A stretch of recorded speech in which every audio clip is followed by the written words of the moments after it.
Hey everybody, welcome to Paint with Mel. My name is Mel, and today I'm going to teach you how to paint another sunset in paradise. And I love this piece because I really like that rainbow or pride element to our sunset and our sea. I think it just gives it a little extra fun. And we also are going to get a chance to use a gold paint pen to create a little bit of detail. So that's something unique or different that you may not have done before. So whether this is your first time painting or you do this a lot, I'm going to walk you through our painting one step at a time. So I'm going to point to the original and show you what part of the painting it is that we're going to work on. And then I'm going to explain to you how to do that.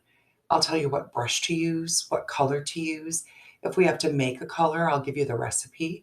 And then I'm going to demonstrate everything in real time here on my canvas. I've got a big piece of canvas paper taped to the wall rather than using more canvas over and over again. So I'm going to demonstrate right here. And then at any point, you can hit the pause button to take a moment and catch up. You can rewind if you didn't hear the instructions. We're just going to take it nice and easy at your pace, and you can paint things your way. So before we get into that, let me show you what equipment we're working with today. So first, I've got two paintbrushes. I like to keep it simple. I've got one that's about 1/2 inch wide with a flat tip. That's not really important, but you want one that's at least 1/2 inch wide so that as you paint your background, you don't get a lot of streaks in it. And then I also have a small round brush with a little pointy tip. And that's really nice because it'll help us make these really fine lines on our palm tree and help us do some of our smaller details. So we've got those two brushes. I've got a cup of water and a rag to clean and dry my brushes. And today I'm using a paper plate as a palette. So I've got some red, some white, some yellow. I'm using more of an egg yolk yellow versus a lemony yellow. Some purple, some blue, some green, and some black. And we've also got a gold paint pen that I'm going to drag out in a little bit. Once everything's dry, we'll come in and add some of our details there. So get yourself set up, get everything together, and I'll be ready to go when you are. Okay, so let's get started. We are going to start off with our sky, and we're going to start with that lowest section of the sky, right here where everything is nice and bright and sort of buttery yellow. Now, if you look, our canvas is divided into about equal thirds. The bottom third is going to be our sea. The middle third is going to be the yellow and orange section of our sky. And then the top third is going to be that red into that deep, dark purple section. So I want to draw a line, the horizon line right here, about a third of the way up from the bottom of my canvas. So we want to take our large, sorry, I almost said small, this is our big brush, that flat, even-edged brush. And I'm just going to come over to my palette, and I want to mix a little bit of white into my yellow to lighten it up. So I'm going to take my brush and just come over to the edge of my white, about a pea-size amount, and move that over into the center. You can also do this on a palette. I'm just going to keep everything in one spot to make it easy. And I'm going to grab an equal amount of yellow. Didn't clean my brush. Again, I'm just taking it from the edge of the puddle so that when my brush is dirty, I don't have to make a big fuss about it. And then I'm just going to give those a little swirl. I'm leaving just a little bit of that fudge ripple action going on in there so that I get some magic that happens as I paint that yellow section of the sky. We'll have little dark bits and little brighter bits. So we're going to come about a third of the way up. So it doesn't matter how big your canvas is. You're just going to want to divide it into about thirds. And I just sort of eyeball that. I take my hand and spread it out on one edge of the canvas until I think that I've got it about centered. So you can see this is 1/3, here is 1/3, and then above is another third. So that's just an easy trick for you to use to divide up your canvas. And I'm just going to drag a line from the left side to the right. Not going to worry about it being perfect. If it's a little uneven when we paint in the sea, that part of the horizon line, we can get in there and clean that up. And now that I've got that line there, I can see that my yellow needs to come up quite a bit into the bottom of where the orange is, because we're going to use some of that yellow to make orange. So I want to come about a third of the way up into my sky. So again, I'm just going to go from my horizon line to the top and just sort of eyeball thirds right about here. And I'm just going to make a little tick mark so that I know that's where I want to stop. And starting right down here, I still have that yellow and white on my brush. I'm just using what I call a wispy cross stroke, where I'm almost making X's that just overlap. I need to pick up just a little more paint. We are using acrylic paint, so every once in a while, I like to dip the very tip of my brush bristles into the water. That'll just make things a little smoother and creamier, and they'll move a little more easily on our canvas. Nobody wants to scrape it. It shouldn't sound like a knife on toast. You want it to be like butter on toast, just moving nice and smoothly. Now, as I start to work my way up, remember I'm going to come about a third of the way up. I'm going to use the top of my yellow band to create orange. You can see everything sort of comes at an angle. We're lower on the left and higher on the right. So I'm going to keep that in mind as I make my way across. I kind of follow that angle a little bit. And the reason for that is those brush strokes are going to help just subtly create a little bit of direction. We'll move your eye along. All right, just grabbing a little bit more yellow and white. I just mix little bits at a time so that I don't have to worry too much about wasting any paint. And I'm working my way up. Now remember, the yellow is only supposed to be the bottom third of our sky, but we need to overlap just slightly so that we can use it to create an ombre effect into our orange. And I say orange funny because I grew up in Brooklyn. Everybody teases me about it. I don't care. Okay, so there we go. The yellow section is done. Now I'm not going to clean my brush. I'm going to grab a little bit more yellow and a tiny bit of red and swirl those together to start to get an orange. I think I got a little too much red in there. So I'm just going to pull a little aside and add a little more yellow to it. And starting just above the yellow section, I'm going to start dropping off some of this orange at about where I want the top of the orange streak to be. The yellow is the biggest, the purple is the next biggest, and then we have that orange and red in between. And the size of your sections doesn't really matter as long as we have a nice transition to go from one color to the next. So you can see I just keep picking up little bits of yellow and adding it to that really dark orange I made. And as I work my way down, this is where we're going to blend or transition from that orange to the yellow. And I've got that little naked section of canvas right there. I'm going to start to swish in that sweeping stroke and pull both colors through there. And that X stroke will bring some orange down into the yellow and some yellow up into the orange. I think I got that right. And then I can just sort of wisp down and let little uneven bits of that light work its way into the yellow section. But once you start bringing that down, it's hard to control, so be careful. Just wisp a little bit more through there. Now, I realize that I'm working a lot quicker than you are, so feel free to pause me. But one rule of thumb you always need to keep in mind, and this is how you should pace yourself as you paint, is when we're blending like this, you need to work faster than your paint dries. Because while paint is wet, it will blend. But once it dries, you're going to start to get stripes and layers. So you'll just have orange streaking over the yellow. It won't blend into it and create that melting sort of drippy ombre we're looking for. So if you need to, feel free to pause. I'm going to work my way up now into the red. Just remember, you got to work faster than your paint dries. So go at your own pace. Okay. So now, not going to clean my brush. I'm going to grab some red all by itself. And again, I'm dropping that off right above the orange and leaving that little gap there so that I've got some room to work all this wet paint through and let it blend. It's sort of a little room to blend. And I'm coming almost up to that right corner, but I want to leave just a little bit room for that deep, dark purple top to our sky.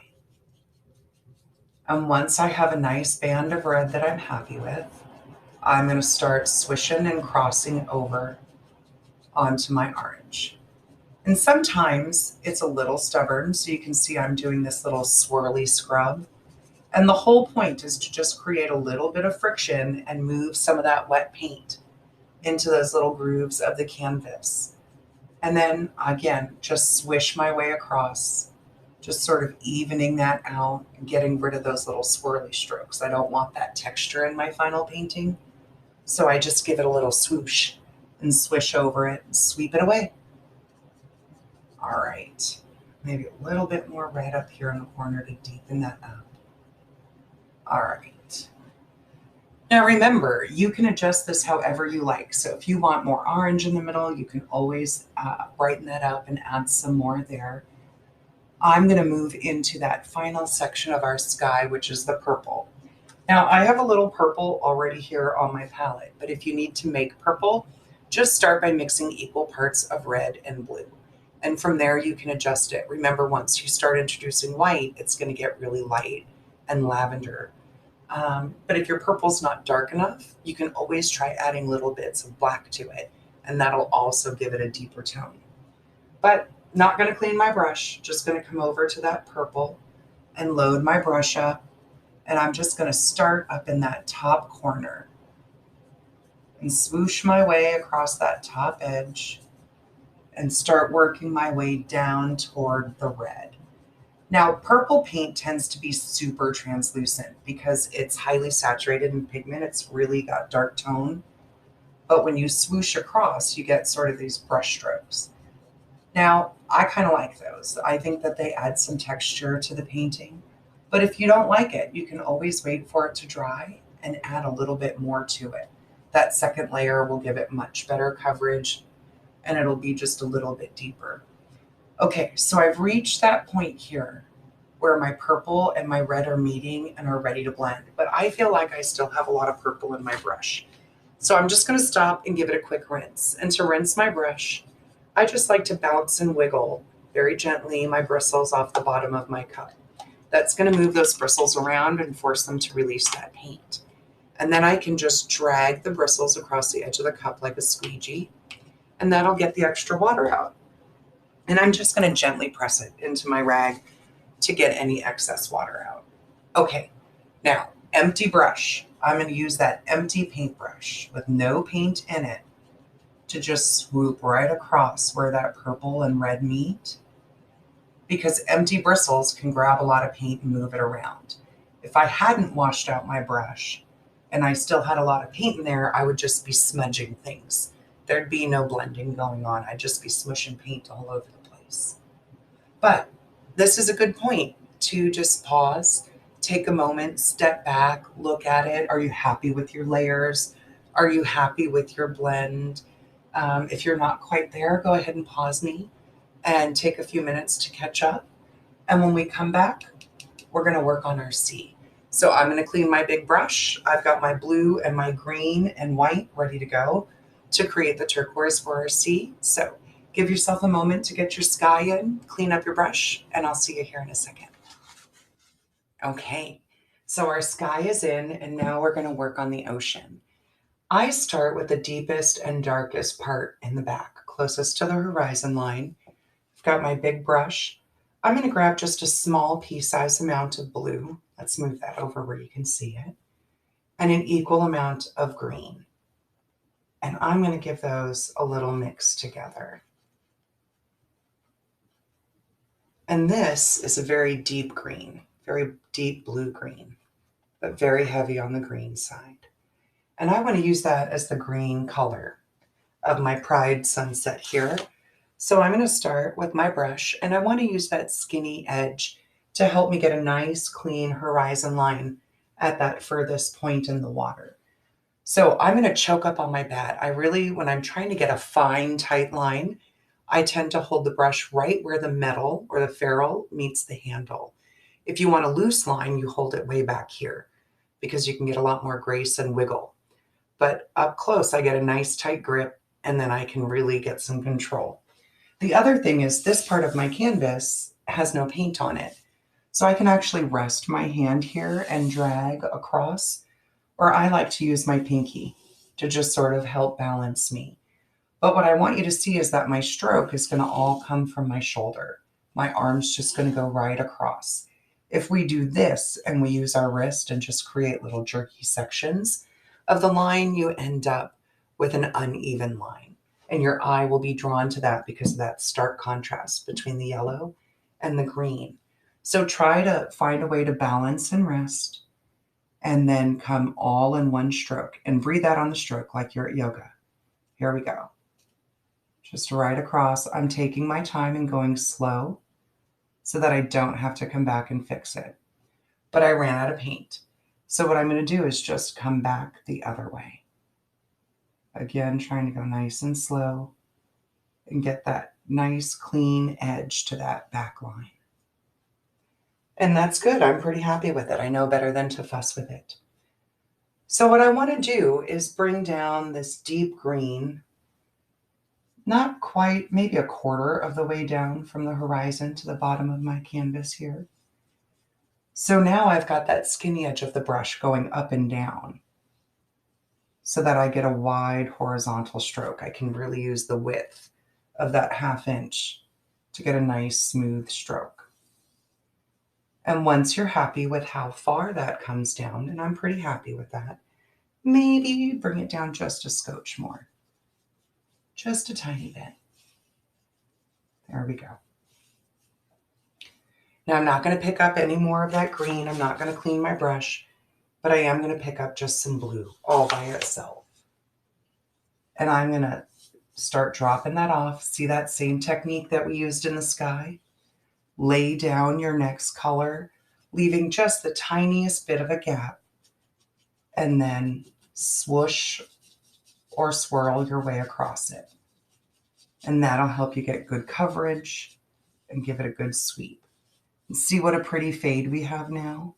Instead of having stripes, we've got a beautiful ombre occurring. And I am going to alternate now with a little bit of what I have left of that turquoise and some blue. Maybe just a little bit more blue. I want that deeper part of the water to stay darkest. So I'm about 2/3 of the way down from my horizon line. It's okay if you're not catching up right away. Take your time. Just remember, move faster than your paint dries. You can pause me, I'll still be here. But I'm just going to swoosh across like that. And at this point, I want things to start getting a little bit lighter because it's getting more shallow and we have some movement. So I'm just going to come over to the very edge of my white and get a teeny tiny bit. Pick up some more blue, maybe a little bit of what's left of that turquoise. And start laying this down. Oh, we need a little more white. I might need a little water to get this to move. Whoops. Okay, a little bit of water, a little bit of white. There we go. And I like to let it start little bits at a time. I'm not going to get real bright or bold here because it's sunset, so we have very little bit of that bright white surf.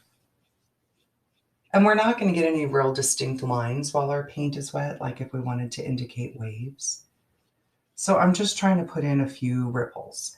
I can use that skinny edge of the brush, tiny bits of white paint. I even dab it off on my plate before I get there. And just a few little ripply bits of movement in my water. If I overwork this, everything is going to turn into a lighter shade of my sea. So I just want little bits. Oh, look at that little bright bit. That's delicious. We're going to leave that there. Oh, a couple more. Look at that. We got little bits of movement. All right. You know what I say to that? Thanks, Bob Ross. Leave it alone. That's magic. I'm not going to get rid of it. All right. You can see I didn't come all the way to the very bottom of my canvas. I don't need to. We're going to put our big black rock formation in the foreground there, and that will take up that section. So let's just recap the water real quick in case you're still working. The top third is that green and blue mix where we mixed equal parts of blue and green. Then we transition that middle section to just blue. And then down here in the bottom, we're back to a little bit of turquoise, a little bit of white. We're just trying to lighten and brighten and create some of that more shallow surf coming toward our vantage point here on these rocks. So go ahead and pause, take a moment to catch up. Don't overblend. Leave some of those little white streaks in. If you keep going, everything's going to get real pale and very monochromatic. So you want some of that brightness in there. Okay, I'm going to clean my brush, give you a moment to get caught up. And when we come back, we're going to start building in our rock formation here. Actually, no, I'm wrong. We're going to come up to the sky and put in a few stars, and then we'll work on our land and our palm trees. So take a moment, get caught up, and I'll see you in a minute. Okay, so we are going to put in a few stars in that deep, dark part of our sky. First, early evening stars that are coming out. So I'm switching to my small brush with that pointy tip for a minute. And what I want to do is just take a tiny little bit of white and move it over on my palette. And I'm going to dunk my brush into my water and then bring the water in those bristles over and mix that into that little tiny bit of white paint until it is as thin and translucent as skim milk. If it looks at all like glue, you're not going to get splatter, you're going to get strings. So if you think it's thin enough, add a little bit more water. And you can always test this out on another piece of paper.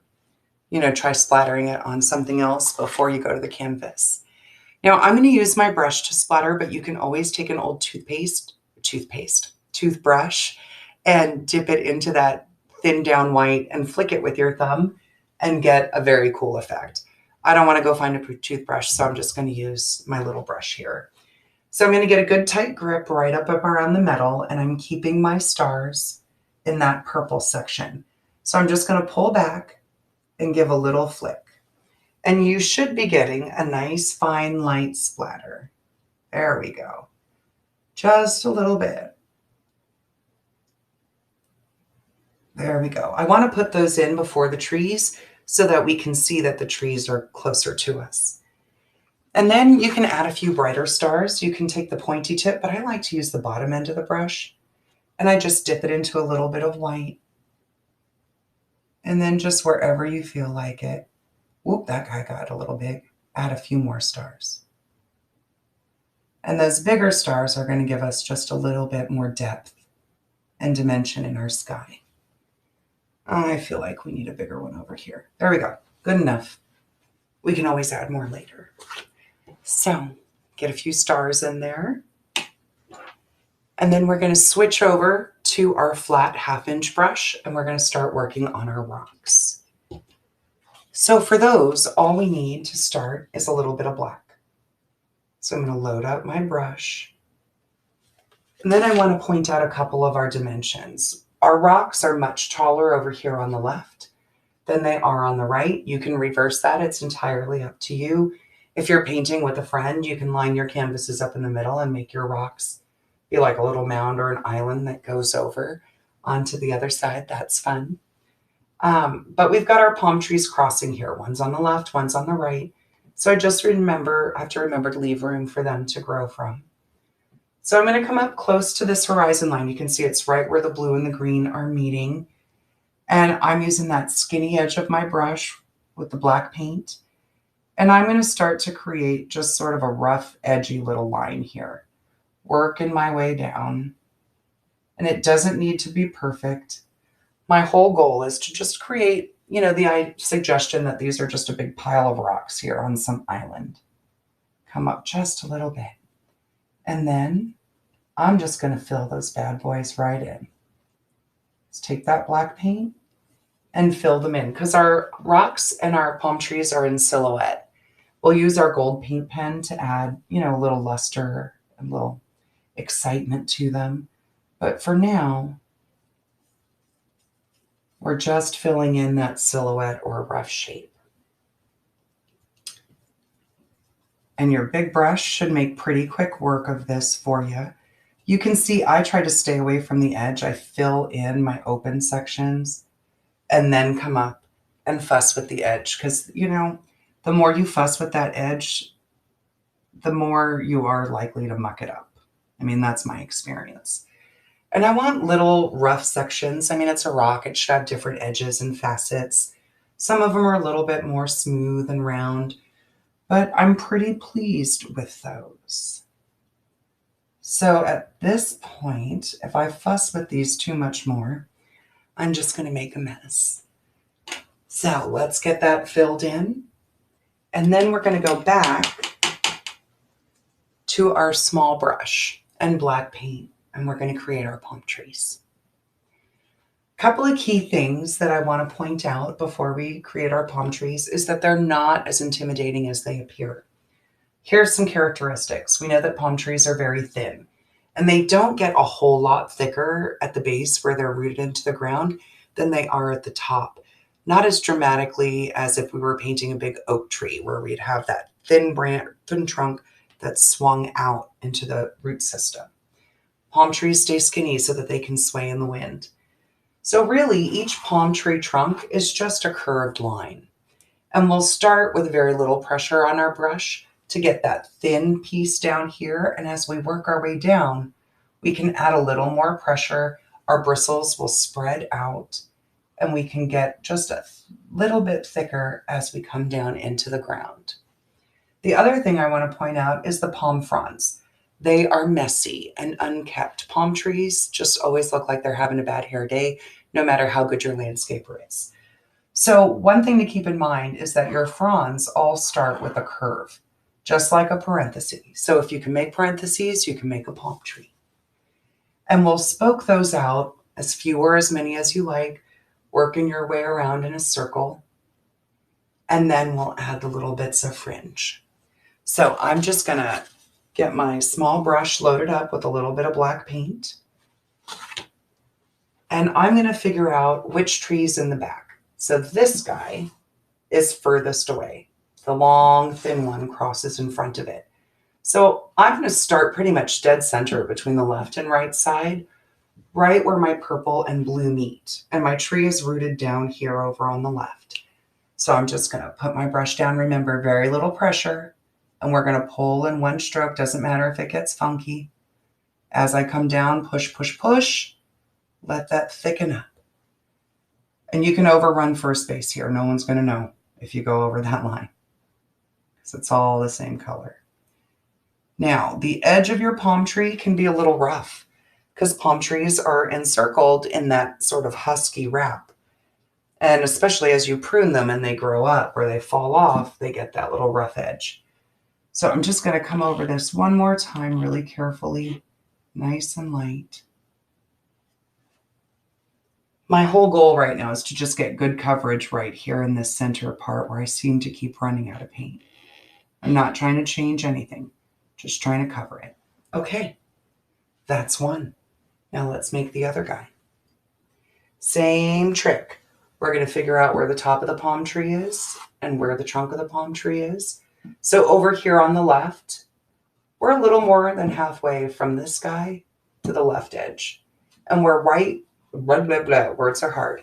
We're sort of right in the center of this red section, a little bit lower.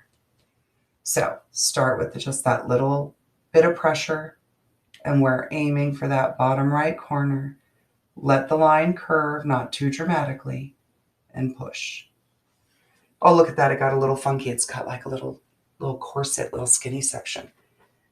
Get a little bit more paint on my brush and come back over. And as I move down, I'm just pushing a little bit more, letting those bristles spread, get a little bit wider, bringing me down to the trunk. And there you go.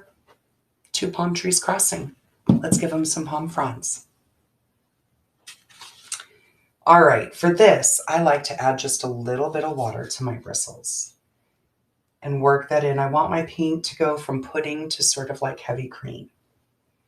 And you can see I'm pushing and twisting that handle so the tip of the bristles is rotating. It's almost like the same method as wringing out a mop. Just a little pressure and twist. And it'll bring your bristles to a nice fine point, because I want to use that fine edge to create the thin lines of my spokes. So again, our right side palm tree is the furthest one away. So we're going to start with those palm fronds. And I'm going to start with a very light touch right here at the center and pull down. Just a curved line. You can space them.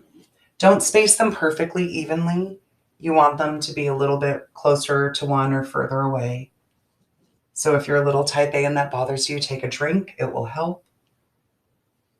And I'm going to work my way around here to the other side. There we go. And they don't have to be perfect. I'm going to come and add all that fringe to them. So I don't need to sweat it. I'm really just marking out where they go. And we'll do the same thing over here for our other palm tree. A little bit of black paint, nice pointy tip. And you want to be careful if you're planting your hand on your canvas to balance you. We've got a lot of wet paint here and we don't want to smudge it everywhere. That will make you curse or cry and we won't have that. Oop, that line got a little thick. That's okay. There we go. And I'm pretty happy with those.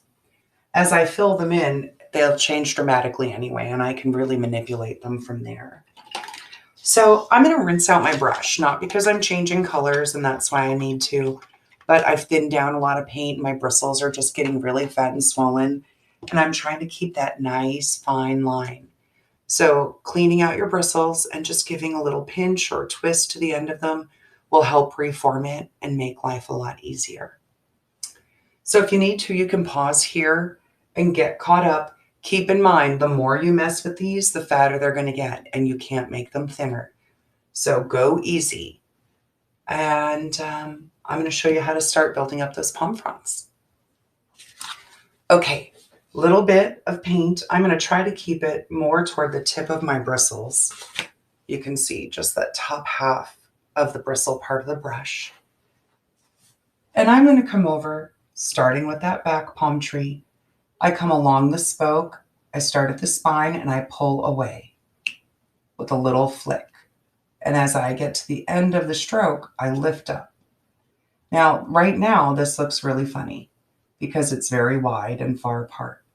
And I do this to show you how to make it easier on yourselves as you paint your palm fronds. Let's see. I'm going to start adding more going this way. There we go. If you leave it like a wide tooth comb or a fish skeleton, then you can come in and start filling it in. And it immediately will start to take form and shape. Just immediately. It'll start to get that fringy look.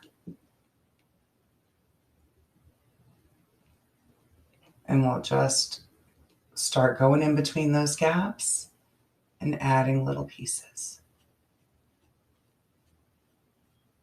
And that's all I'm going to do. I can come back and fuss with that more later if I want to.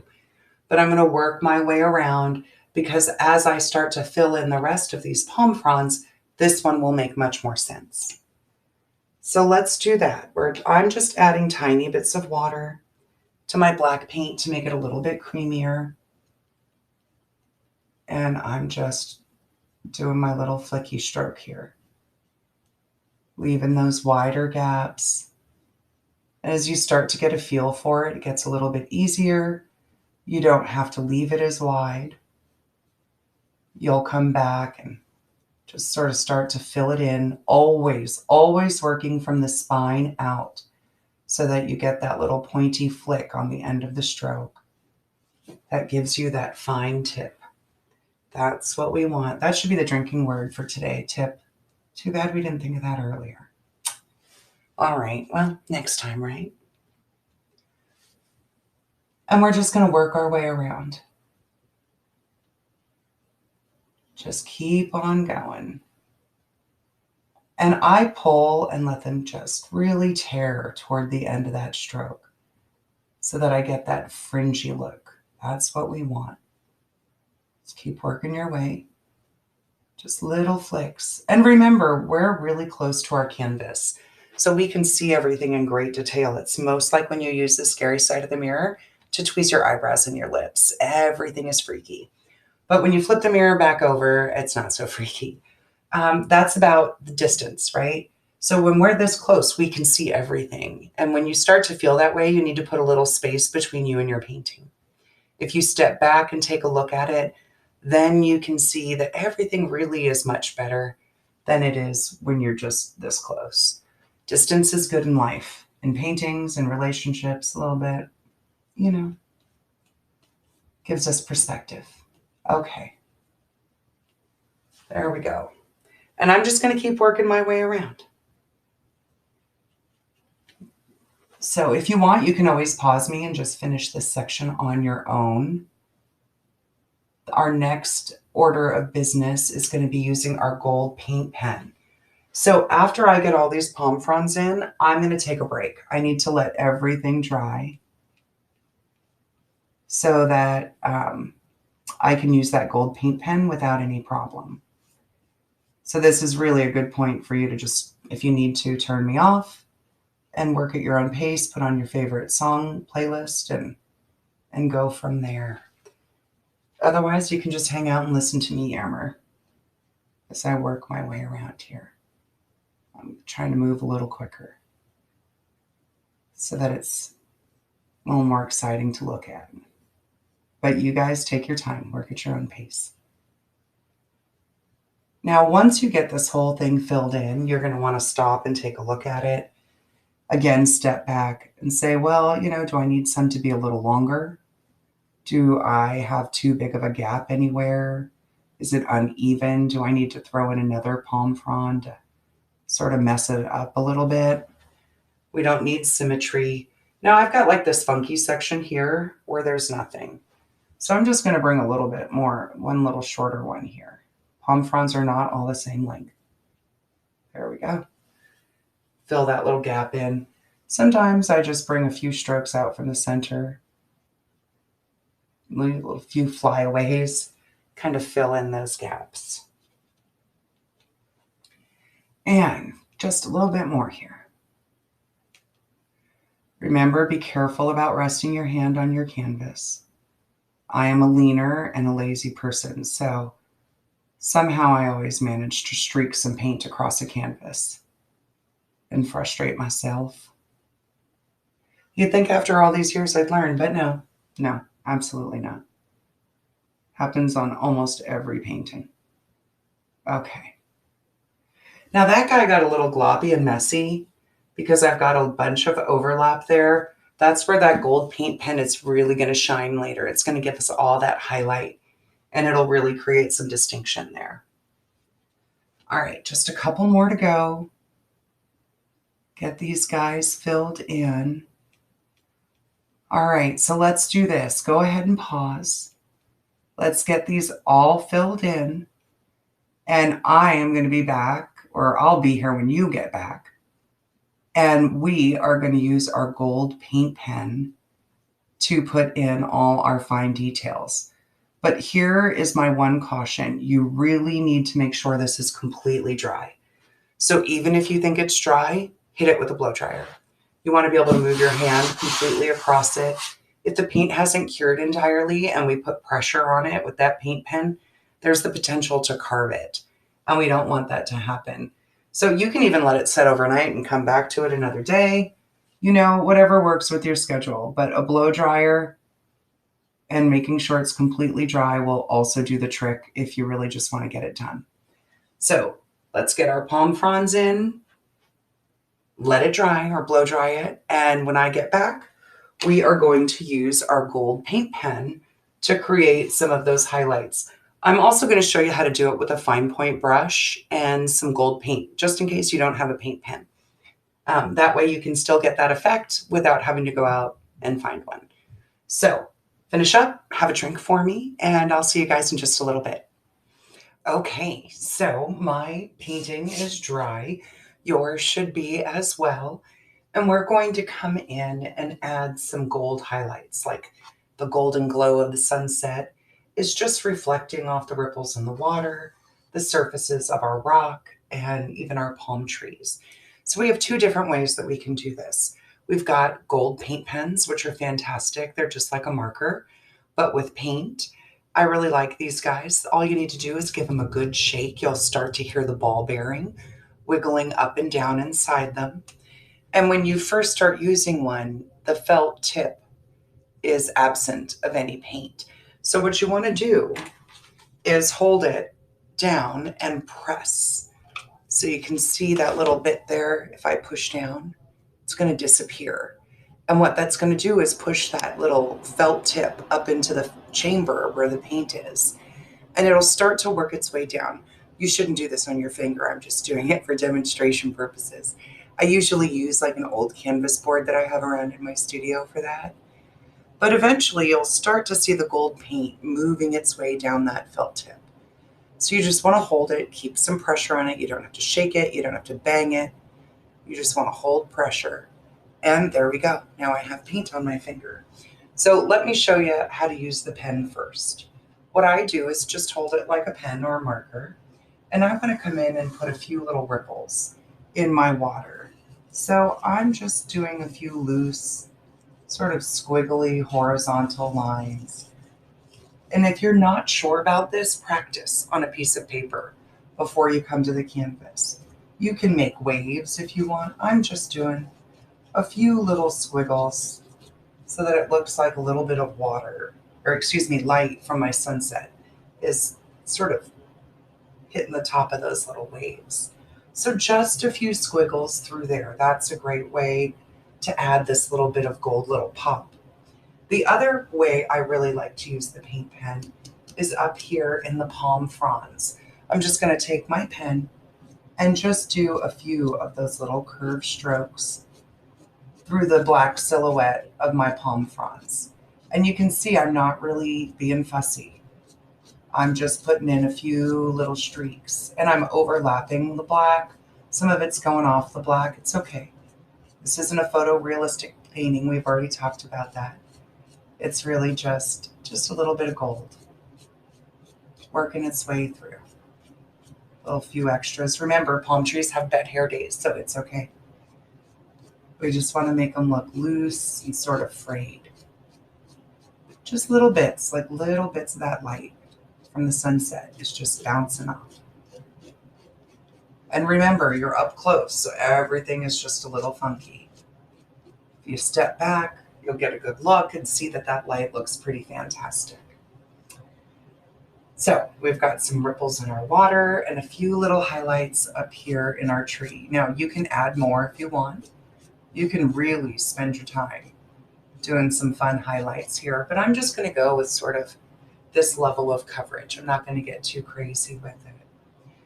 Now, I also want to show you with your paint pen, we can come along here and just add little bits. Again, I'm just using that sort of squiggly little wiggle just along the edge of my rocks here to make it look like a little gold is just bouncing off the edges of their rock. But that's as far as I'm going to go with this pen. If I were completing the painting with just the pen, I'd probably come along and add a few little curved lines here, like the lights bouncing off the side of the palm tree closest to it. So remember, on the right tree, you're going to hit the left side, and on the left tree, you're going to hit the right side. Imagine where this light is coming out and what it's going to bounce onto first. So we could finish the whole painting with this pen, but some of you don't have a paint pen, so I want to show those of you that don't how to achieve a very similar effect with a brush. So if you're using your pen, just carry on until you're happy. Let me show those of you that don't have a pen how to use a brush. I've gone back to my small round tip brush, and I've got a little bit of metallic gold paint here. And I'm just loading a little bit up on the tip of the brush, not a lot. For this technique, let's start here with our palm tree. I'm just gonna come down. You can see our palm tree is probably gonna be planted into the ground right about here. It's coming down past the surface of that rock. So I'm just gonna put in a quick little thin line, just using the very tip of my brush. And then I just pull away. Using just a little curve stroke, working my way toward that left edge. And you don't need this to be complete. These are just little bits of light that are bouncing off the edge of that trunk from the sunset and creating a little bit of shape there for us. So the left side is really where the shadow is, just like over here, the right side is where the shadow is. And I'm just adding little bits, working my way up that palm tree. And I'll do the same thing over here on the other one, just to finish that up so that you can see the effect that that has on that silhouette of the palm tree. And remember, palm trees are a little bumpy and lumpy on the edges, so you don't have to be super tidy. And if you are a really tidy person, very orderly and type A, again, you might want to have a little sip right now because you don't want to generate a pattern as you work your way through here. That can sometimes happen. And then it looks pretty obvious. So you just want it to be pretty loose and uneven. But see how those silhouettes that were just flat and one-dimensional are now popping off that canvas. All right, I left this side of the rock so that I could show you a technique with the brush and the gold paint. So a little bit of gold, and again, I'm just going to come right along that top edge of the rock that's closest to where the light's hitting. Just putting a little bit there on the edge.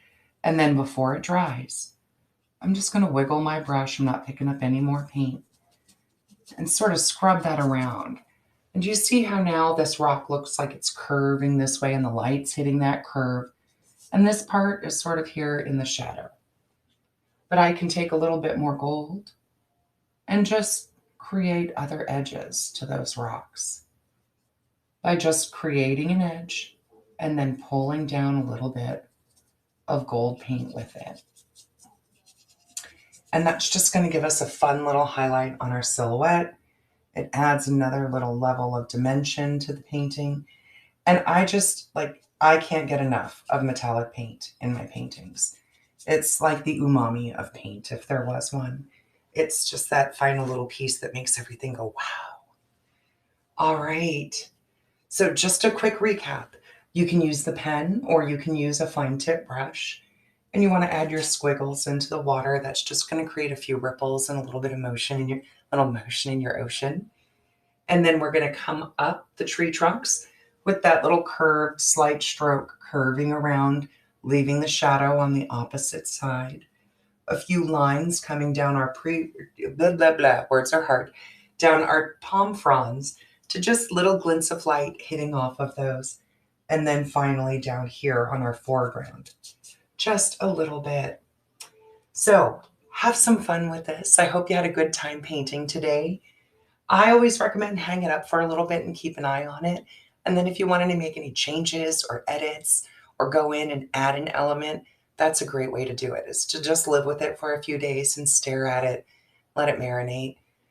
You could do all sorts of fun stuff. You could add Wilson the volleyball down here. You could put a little silhouette of a boat out here, a hammock. You could really customize this and have some fun with it. So I've had a great time painting with you today, and I hope I see you again real soon. Take care.